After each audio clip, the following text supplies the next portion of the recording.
आइए आज हम क्लास 6 के 5th chapter understanding of elementary shapes अर्थात प्रारंभिक आकारों को समझना से संबंधित प्रश्नावली 5.2 के चौथे क्वेश्चन को सॉल्व करते हैं। आइए देखते हैं क्या है हमारा प्रश्न। आप घूर्णन का कितना भाग घूम जाएंगे यदि आप पूर्व की ओर मोह करके खड़े हैं और घड़ी की दिशा में घूमकर उत्तर की ओर मोह कर लें। तो सबसे पहले तो हम ये देख लेते हैं कि डायरेक्शंस हमारी किस तरीके से लिखी जाती हैं।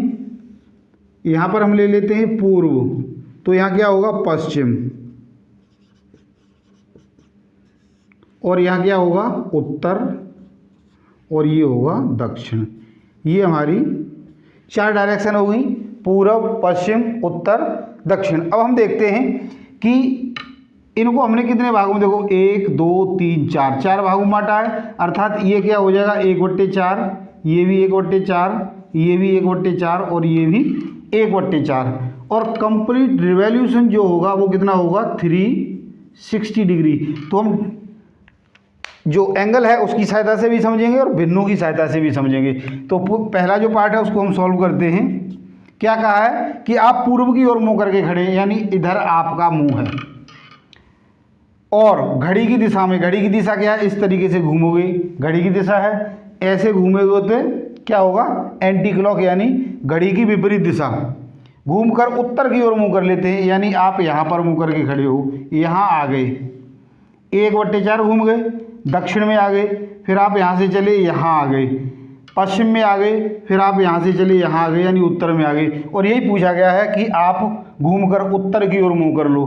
तो 1/4 घूमे, 1/4 घूमे और 1/4 घूमे, अर्थात जो भिन्न हमसे पूछी गई है कितना भाग घूम जाओगे, तो इसकी जो फ्रैक्शन है भिन्न, वो क्या हो जाएगी 1/4 प्लस 1/4 प्लस 1/4 बराबर सीधे जुड़ जाएंगे 3/4 भाग आप घूम चुके हो यदि उत्तर की ओर मुंह कर लेते हो। अब हम इसको एंगल की सहायता से समझते हैं। तो कुल घूमा भाग,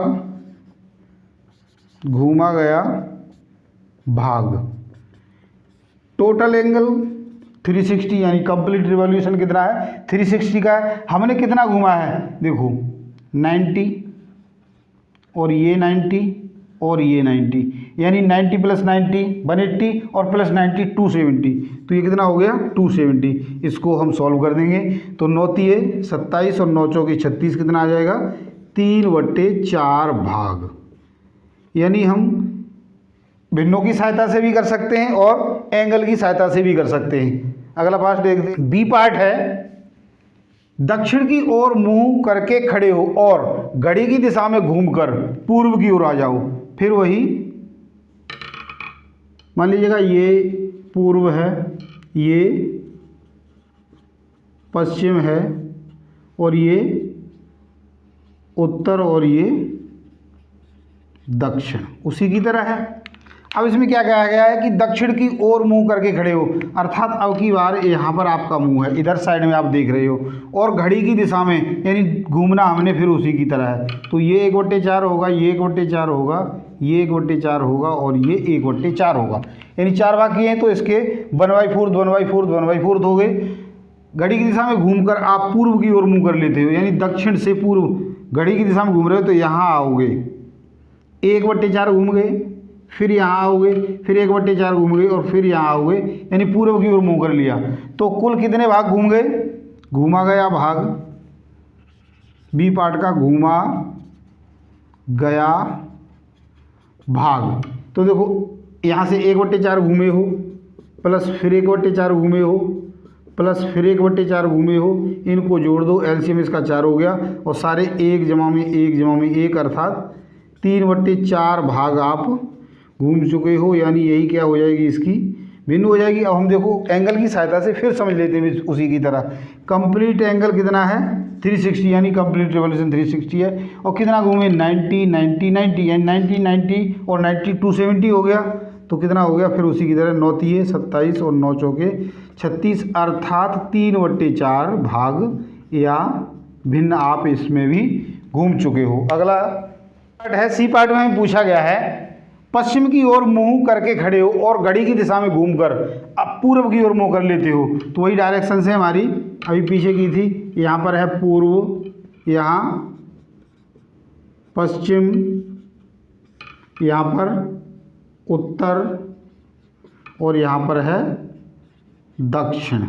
तो क्या कह रहे हैं कि आप पश्चिम की ओर यानी इधर साइड में आप मुँह किए हुए हो और घड़ी की दिशा में घूमकर यानी इस तरीके से ही घूमना है। तो घड़ी की दिशा में घूमकर पूर्व की ओर मुँह कर लेते हो, अर्थात ऐसे गए 1/4 घूम गए, फिर ऐसे गए, फिर 1/4 घूम गए, ये भी 1/4 है, ये भी 1/4 है। हमने 2 1/4 घूमे हैं। तो घूमा गया भाग, घूमा गया भाग बराबर 1/4 ये प्लस 1/4 ये, दोनों जुड़ गए यानी 4, 1 जमा में 1 बराबर 2/4 और 1 से ये 2 बार कट गया तो 1/2 भाग आप घूम चुके हो। अब हम एंगल से भी समझते हैं। कंप्लीट रिवॉल्यूशन कितना है? 360 डिग्री है।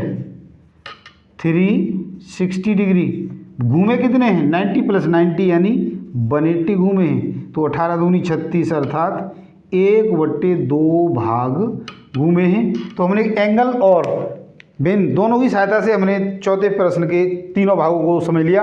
आशा करता हूँ आपने इनको समझ लिया होगा, अच्छे समझ लिया होगा। और यदि समझ लिया, हमारी वीडियो को पसंद किया, लाइक और शेयर जरूर करें। और यदि अब तक आपने हमारे चैनल को सब्सक्राइब नहीं किया है तो सब्सक्राइब भी जरूर करें। आज के लिए इतना ही। कल यानी अगली वीडियो में हम आपसे 5वें प्रश्न के साथ फिर मिलते हैं। धन्यवाद।